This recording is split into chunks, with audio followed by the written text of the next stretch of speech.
धन्यवाद सभापति जी। मैं सबसे पहले दाद देना चाहती हूँ इस बिल के टाइमिंग की कि अभी ईद की रौनक बुझी भी नहीं थी और हमारी जड़ों पर एक नया फरमान लाया गया। पहले उत्तर प्रदेश में मुसलमानों को नमाज पढ़ने पर रोक लगाई और फिर सौगात में ये बिल लाया गया। निसार में तेरी गलियों पे है वतन, जहाँ चली है रिवाजो गैर कि कोई ना सर उठाकर चल सके।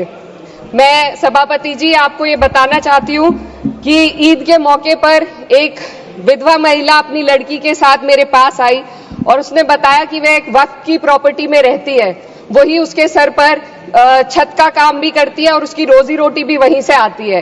वो इस बिल को लेकर इतनी फिक्रमंद थी कि कहीं उससे वो उसकी संपत्ति ना छीन ली जाए।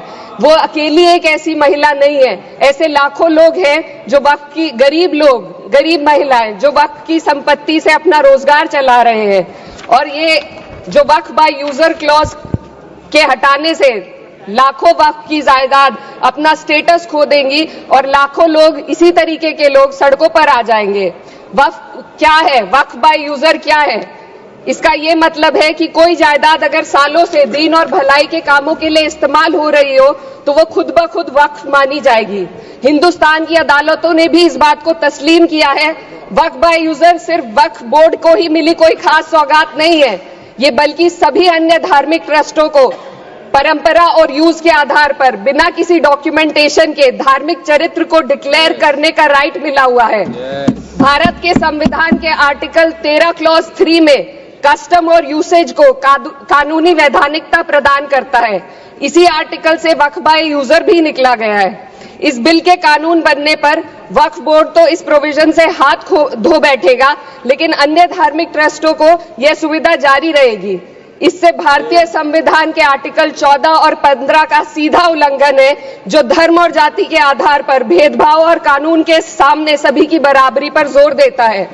मैं इसके साथ ये भी कहना चाहती हूँ कि सत्ता के लोग जो एक दूसरे की पीठ थपथपा रहे हैं कि वक्फ बाय यूजर का जो अमेंडमेंट इन्होंने दिया उसको एक्सेप्ट कर लिया गया है, लेकिन इनकी शरारत यह है कि उसके साथ ही एक ऐसा प्रोवाइजो इसमें शामिल किया गया जिसके आधार पर यह कहा गया है कि अगर कोई भी वक्फ की संपत्ति विवादित हो तो वो अपना वक्फ स्टेटस खो देगी। तो जो अमेंडमेंट इन्होंने दिया है जिसको एक्सेप्ट कर लिया गया है उसका कोई मतलब नहीं है, ये इनकी नीयत है जो साफ जाहिर हो रही है। सोने पर सुहागा एक काम और किया है, सरकार ने वक्फ की कानून के सेक्शन 107 को हटाकर लिमिटेशन एक्ट में 12 साल तक ही किसी के खिलाफ अदालत में जाने का प्रोविजन है। सेक्शन 107 में बोर्ड को लिमिटेशन एक्ट से राहत मिली हुई थी। वक्फ बोर्ड कभी भी अवैध कब्जाधारियों के खिलाफ अदालत जा सकता था। अगर ये सेक्शन ना हो तो अवैध कब्जा करने वाले लोग कानूनी प्रक्रिया का फायदा उठाकर वक्फ की प्रॉपर्टी को हड़प सकते हैं। अन्य धार्मिक ट्रस्टों पर भी ये लिमिटेशन एक्ट लागू नहीं होती, तो फिर वक्फ बोर्ड के साथ ये सौतेला रवैया क्यों किया जा रहा है? धर्म को देखकर दोहरी नीति क्यों अपनाई जा रही है? सेक्शन 107 और वक्फ बाय यूजर को अगर एक साथ पढ़ा जाए तो इससे लाखों वक्फ की प्रॉपर्टी पर कब्जा किया जाएगा। इसलिए ये बिल मुसलमान की भलाई का नहीं बल्कि उनके वजूद और विरासत को मिटाने का बिल है।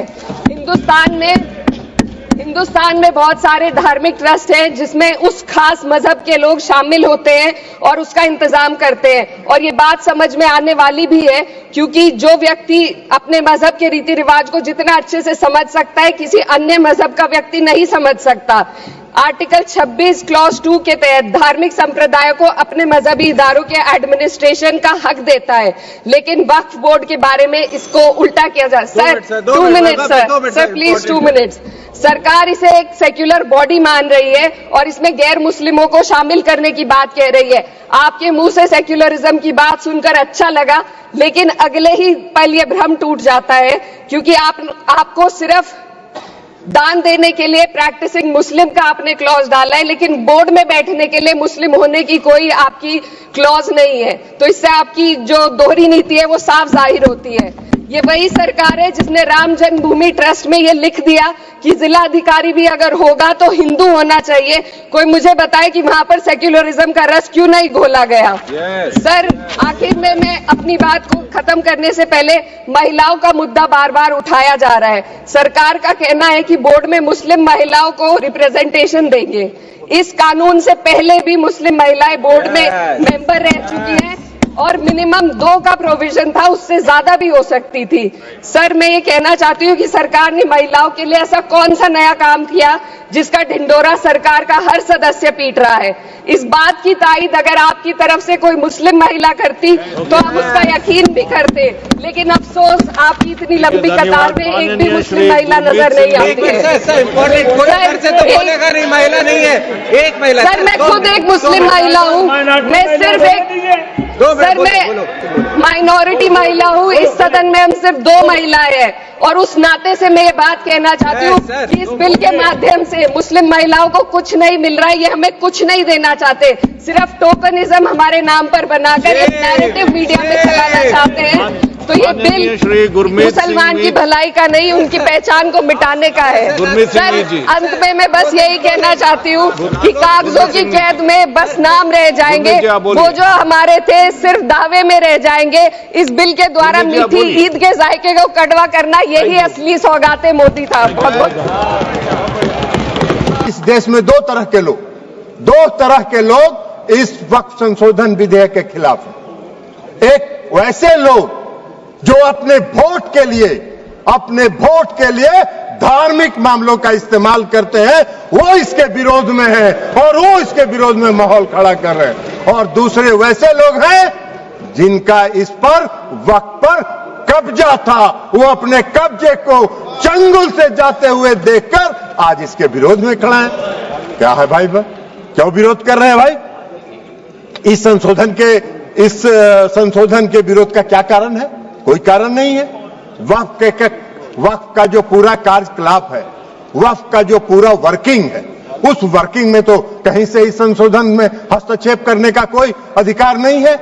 लेकिन अगर वक्फ के कार्यकलाप में हम कोई हस्तक्षेप नहीं कर रहे हैं, लेकिन हम वक्फ का जो आमदनी है, वह आमदनी सही मामलों में मुसलमानों के लिए खर्च हो, इस पर नजर रखने के लिए हम इसमें संशोधन लेके आए। आपको क्या दिक्कत नजर आ रहा है इसमें? इसलिए कि आपको लग रहा है कि नजर में तो आप चढ़ जाएंगे, नजर में तो आपके चढ़ जाएंगे, अब आपका वो चलेगा नहीं जो गिरोह आपका कब्जा में था।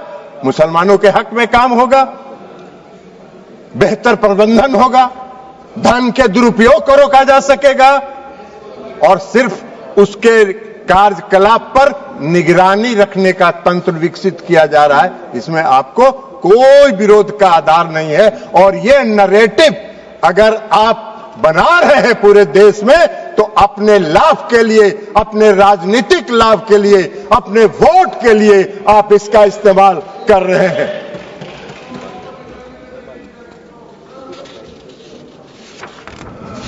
सभापति महोदया, इस संशोधन से क्या होगा? इस संशोधन से सबसे बड़ा फायदा क्या है? आज मुसलमान समुदाय के अंदर, यह नैरेटिव तो आप बना नहीं रहे, मुसलमान समुदाय के अंदर पसमानदा समाज के भी लोग हैं।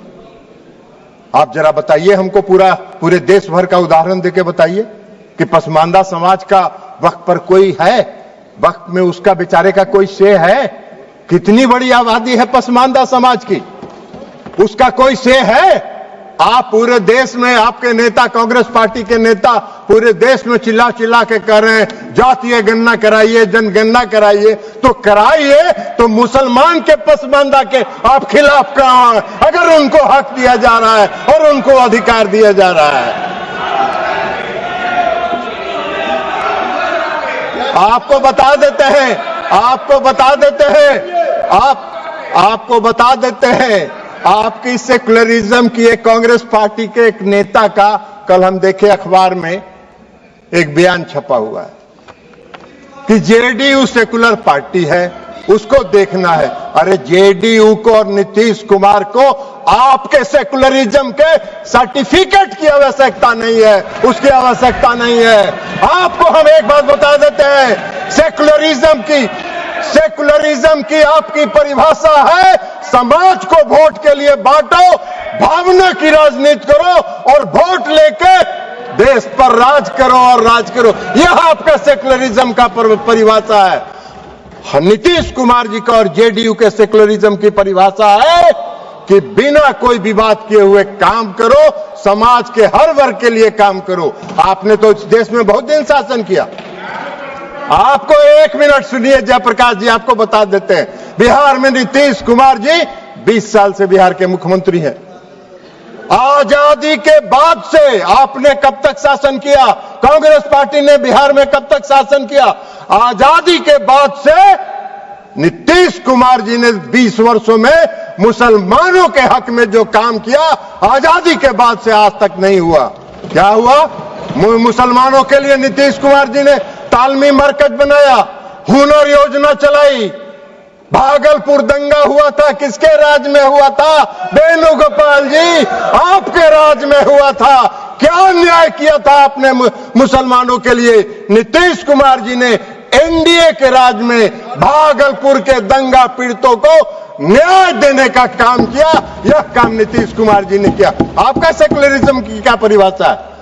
नीतीश कुमार जी ने पूरे बिहार के कब्रिस्तान की घेराबंदी करा दी। आप तो आजादी के बाद से इतना दिन शासन किए, कौन सा काम आपने किया बिहार में और मुसलमानों के हक में, ये बता दीजिए। लेकिन नीतीश कुमार जी वोट के लिए राजनीति नहीं करते हैं, और नीतीश कुमार जी ने मुसलमानों के हक में बिहार में जितना काम किया, भारतीय जनता पार्टी उसकी भागीदार रही। भारतीय जनता पार्टी के समर्थन से यह काम हुआ। आप कहां खड़े हैं? जयप्रकाश जी ऐसे ही चिल्पो करते रहिए, कुछ होना जानी नहीं है। तो इसलिए आज वक्फ संशोधन बिल के माध्यम से मुसलमानों के, पसमानदा समाज के मुसलमानों के लिए, जो पिछड़े वर्ग के मुसलमान हैं, जो गरीब तबके के मुसलमान हैं, जो मुसलमान में भी सबसे निम्न वर्ग के मुसलमान हैं, उनको भी आज न्याय देने का काम हो रहा है। तो आपको चिल्पों बम मचा रहे हैं, आप हल्ला कर रहे हैं, आप नैरेटिव सेट कर रहे हैं, जैसे लगता है कि इस देश में कोई तूफान आने वाला है। अरे तूफान नहीं आने वाला है। इस देश के पसमानदा समाज के मुसलमान कल नरेंद्र मोदी के साथ खड़े होंगे कि इनके शासनकाल में हमको न्याय मिला। आप कहां नजर आइएगा? नैरेटिव सेट करते रहिए। और उसके बाद आप बताइए, महिला सशक्तिकरण की बात करते हैं, बड़ा चिल्लाते हैं महिला सशक्तिकरण के लिए कि महिलाओं को सशक्त करना है।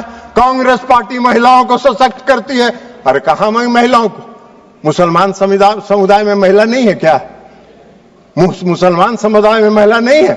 आज अगर मुस्लिम समुदाय के महिलाओं को वक्फ के साथ जोड़ा जा रहा है, आपको क्यों विरोध हो रहा है? मुस्लिम समाज के महिलाओं को भी सशक्तिकरण का हक है। उनके सशक्तिकरण का भी काम प्रधानमंत्री नरेंद्र मोदी जी की सरकार ने किया। इस वक्फ संशोधन विधेयक के माध्यम से आपका नैरेटिव सेट कर रहे हैं पूरे देश में, जैसे लगता है मोदी जी मुस्लिम विरोधी हैं।